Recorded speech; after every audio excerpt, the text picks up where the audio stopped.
Old ট্র্যাফোর্ডে Manchester ইউনাইটেডকে বিধ্বস্ত করেছে Liverpool. ৩-০ গোলে জয়ের বড় ভূমিকা রাখেন মোহাম্মদ সালাহ। সতীর্থ লুইস দিয়াসকে দিয়ে ২ গোল করানোর পর নিজেই করেন ১ গোল। এতে ইংলিশ প্রিমিয়ার লিগের টানা তৃতীয় জয় নিয়ে মাঠ ছাড়ল লিভারপুল। এ নিয়ে ম্যান ইউর মাঠে সব প্রতিযোগিতা মিলে ৯ ম্যাচে ১০ গোল করেছেন মোহাম্মদ সালাহ। দুর্দান্ত এক জয়ে উপহার দিয়ে প্রিয় ওল্ড ট্র্যাফোর্ডে লিভারপুল ছাড়ার ইঙ্গিত দেন মিশরীয় মোহাম্মদ সালাহ। ম্যাচের ৩৫ মিনিটে প্রথম গোল পায় লিভারপুল। ডান প্রান্ত দিয়ে সালাহর নিখুঁত ক্রস থেকে বল পেয়ে হেডে গোলটি করেন কলম্বিয়ান উইঙ্গার লুইস দিয়াস।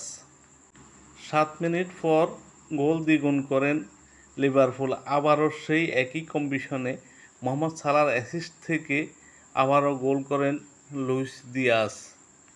আর ৫৬ মিনিটে তৃতীয় গোলটি করেন মোহাম্মদ সালাহ নিজেই। নতুন কোচ আর্নে স্লটের অধীনে এটি লিভারপুলের তৃতীয় জয় প্রিমিয়ার লিগে। আপাতত লিভারপুলকে পয়েন্ট টেবিলে তৃতীয় স্থানে থাকতে হচ্ছে।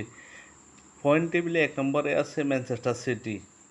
লিভারপুল ম্যানচেস্টার সিটি দুই দলে ৩টি করে ম্যাচ খেলে এবং দুই দলে ৩টি ম্যাচে জয় পায়। সমান ৯ পয়েন্ট।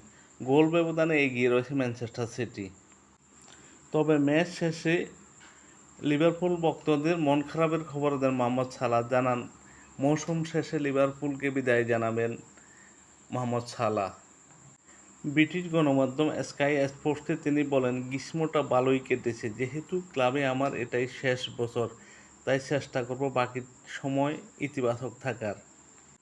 ২০১৭ সালে লিভারপুলে যোগ দেন মোহাম্মদ সালাহ। লিভারপুলের জার্সিতে এ পর্যন্ত ২১৪টি গোল করেন এই মিশরীয় ফরোয়ার্ড। এই মৌসুমে লিভারপুলের সাথে মোহাম্মদ সালাহর চুক্তির মেয়াদ শেষ হবে। এখনও পর্যন্ত কোন ক্লাবে যাবেন বিষয়টি নিশ্চিত করেননি মোহাম্মদ সালাহ।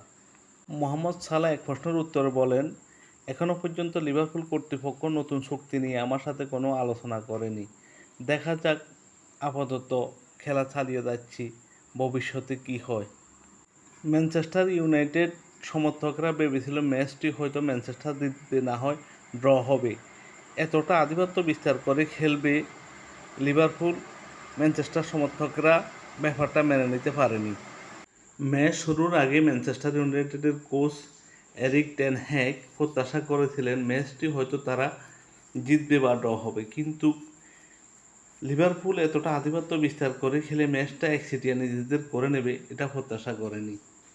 বল পজিশনে এগিয়ে ছিল ম্যানচেস্টার ইউনাইটেড। 53% বল পজিশন ছিল ম্যানচেস্টারের, আর 47% বল পজিশন ছিল লিভারপুলের। অন টার্গেট শটে লিভারপুল অনেকটা এগিয়ে ছিল, 3টি শটে 3টিই গোল করে। অন্যদিকে ম্যানচেস্টার ইউনাইটেড 3টি শট 3টিই ব্যর্থ হয়। এতে লিভারপুলের জয় নিশ্চিত।